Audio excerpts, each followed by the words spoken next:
Hey guys, Sean Bougie here, surplusfundsriches.net, and today we're going to talk about double foreclosure. I'm going to give you three examples because there are three main ways that a property can get foreclosed upon twice. And what I mean by that is somebody bought it at an auction and then got foreclosed upon by debt that had been in place prior to them buying it at the auction. Now, how'd that happen? They didn't do their due diligence. They didn't check the debt against the property. They didn't check what the priority claim was of that mortgage or whatever that was foreclosing on the property. So, and this is going to impact you guys if you're flipping houses, big time. We've seen it. And it's going to impact you guys on surplus funds recovery. And yes, it is possible to do two deals on one surplus funds recovery. So let's talk about a double foreclosure. The first instance that this happens in, that's actually probably one of the more common, is a second mortgage forecloses against the property. Bank of America has the first mortgage, Wells Fargo has a second, maybe there's some other stuff in there, right? Maybe there's a mechanic's lien, and maybe there was a judgment against the individual, whatever. Bank of America has the first, Wells Fargo has the second. This really happened. I called a lady because Bank of America was foreclosing against the property. And she says, that's a mistake. The foreclosure already happened 2 months ago. I've been getting notices, but they don't know what they're talking about. I bought it at a mortgage foreclosure, and I was the only one that showed up. I was the only one that showed up. Nobody else was bidding on it. It was a sign. And I asked an attorney, and he said, well, everything underneath that gets kicked out. Yeah, mechanics liens get kicked out. Judgments against the individual get kicked out. You're absolutely right. She goes, so everything was kicked out, and I bought the house for $40,000. And it's worth about $130,000, $140,000. This is right after the crash, guys. I said, ma'am, you do title work? No. You bought from Wells Fargo. They were the second mortgage, meaning another mortgage was in place prior to the Wells Fargo mortgage. It was Bank of America. They had a $100,000 mortgage. It was paid down a little bit, but they're foreclosing over about $100,000 because there were fees and that type of thing. She goes, yeah, I saw that, but that doesn't apply to me. You're just wasting your time. I said, ma'am, you are about to get foreclosed on by Bank of America because they were not kicked out by the foreclosure because they were the first position mortgage, the first mortgage. They're going to foreclose on you. Apparently, she called her attorney buddy because she called me back and said, what can we do? And I said, I can pay off your mortgage, and that's about it, because it's worth maybe $140,000, $150,000. I said, but really, you're going to have to pay off that mortgage if you want to stay there. You're going to have to get a loan and pay off that mortgage. She says, I'm going to hire an attorney, and we're going to sort this out. Lady, it's buyer beware in a foreclosure auction. You didn't do title work. Whoever that attorney was that told you don't worry about it, you didn't talk to them, because they should have told you, I am not giving you my opinion until I do title work to determine the total debt against the property and the position of this mortgage. And guys, it happens more frequently than you'd think. Anyway, she ended up losing it. She ended up losing the house. So she paid off a second mortgage, and then the first came in and foreclosed, and there was a little bit of an overage left. She could have gone after. Didn't want to talk to us at that point. Because that second foreclosure, she was the deed holder at the time of the sale. That's example number one. So guys, if you're going to an auction, make sure you know who's foreclosing and what their position is, and if they foreclose, is that kicking everything out? Is there additional debt that is not going to get kicked out? Is it in a super lien state, which I'm going to touch on here in a minute, where the HOAs are going to stay in force? All of that has to be factored in, okay? State income tax liens, all that stuff has to be factored in. what's the position of the mortgage. And it's a race to the courthouse. First one that's recorded is the first, second one is the second. Now in 2005, 2006, they were recording a first and a second mortgage so people could get a loan. So they would do an 80% first, a 15% second, so the individual would only have to come up with 5%. And they'd record them at the same time. However, that second mortgage would say, this is a second mortgage subordinate to the first mortgage by Bank of America. Okay? It's a race to the courthouse.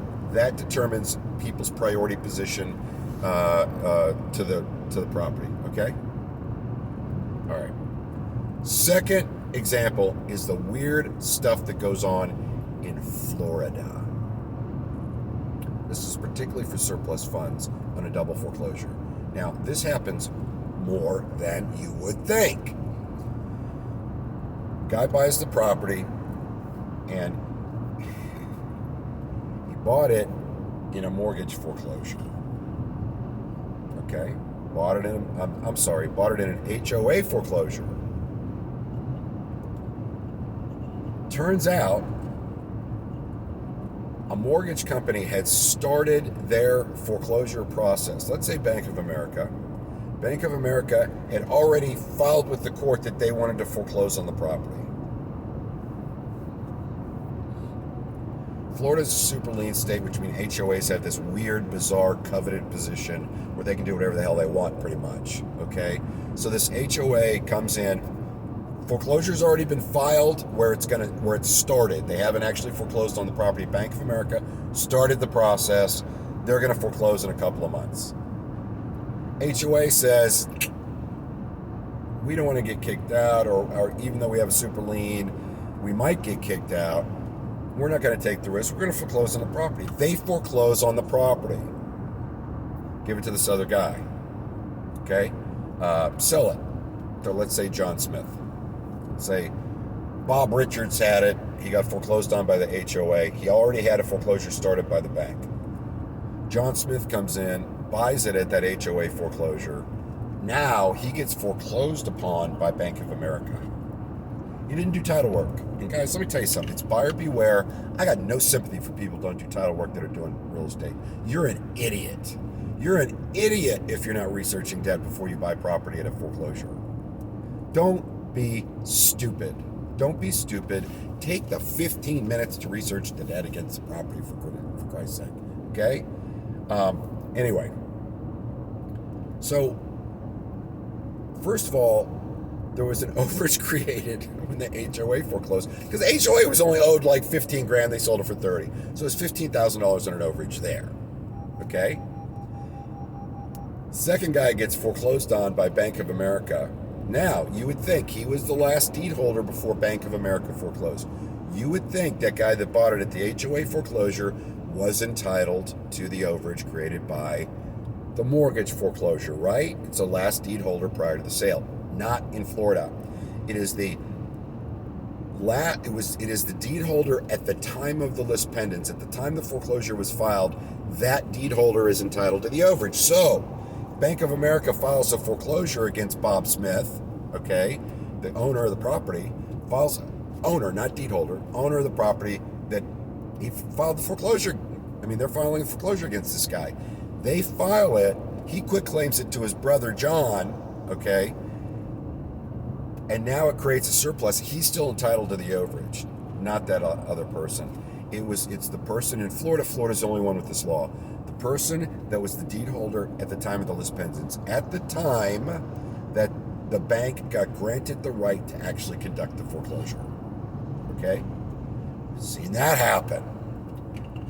The last thing we've seen, and this is also super lien state kind of stuff, is we've seen it where, and this was taxes foreclosed on the property. You'd think that would kick everybody out.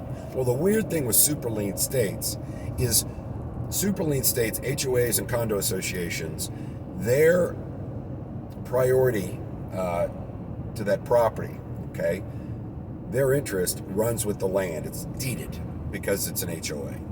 As a result, it can be argued they're just as high, if not even a little bit higher than tax guy. Tax guy always gets paid first, I know. That's the rule. But super lien states are wacky, and it's going to come down to whatever that judge on that particular day had for breakfast. Okay? So the tax guys foreclose on this guy. See you later. Take the property. HOA comes in now. They didn't take it. They sold it to the highest bidder. Highest bidder gets foreclosed on by the HOA. You can see that with mortgage too. Mortgage will foreclose against somebody. HOA comes in, and that highest bidder gets foreclosed on, or attempted to foreclosed on by the HOA. And their only choices are to come up with the money or lose the property through a foreclosure. Guys, this is important. Again and again, I've seen my competition just blow past the importance. This is both in flipping and surplus funds recovery. You don't have to research debt. You don't have to research debt. Oh my God, everything gets kicked out by the foreclosure. No, it doesn't. Not everything gets kicked out. IRS tax liens do not get kicked out. Now, IRS has only 120 days after a foreclosure to pay that back and take the property back, to redeem it, okay? They never do. However, technically, so you know, they don't get kicked out. They do not. State income tax liens, that depends on the state and how tough they are. Code enforcement liens in Florida, you better be damn careful in Florida. Florida doesn't do, hey, we mowed your yard, so it's $150 and 10% interest. No, some of the counties in Florida, I'm not exaggerating. Some of the counties in Florida will go, hey, it's $150 and it's $500 a day forever for every day you're late paying it. I've seen a $90,000 code enforcement lien in Florida. 90 grand because the guy didn't mow his yard and he didn't pay the $150 off from the get-go. 90 grand. 3 zeros. Guys, please, if you get nothing else from me, check debt. Surplus funds, same thing. I get people all the time. Oh, well, Bank of America foreclosed, and yeah, there was a second mortgage, but that was supposed to be paid off 2 years ago, so I'm sure it's gone. It's not satisfied or terminated in the court. You don't know if it's gone. And the worst one is the equity lines. Oh, I'm sure they never tap that equity line. Are you kidding me? Somebody is about to lose their house to a mortgage foreclosure, and they have access to $30,000, a $30,000 equity line where it's literally a book of checks. And you don't think they're going to hit that 30 grand? Guys, be smart. Do your research. And for God's sake, do not make assumptions from your gut. If it is not paid off and recorded in the Register of Deeds or Land Records Department, it doesn't count if it's not recorded. It's not paid off. You cannot assume it's paid off. I'm a little fired up about this. Check us out at surplusfundsriches.net. Thanks.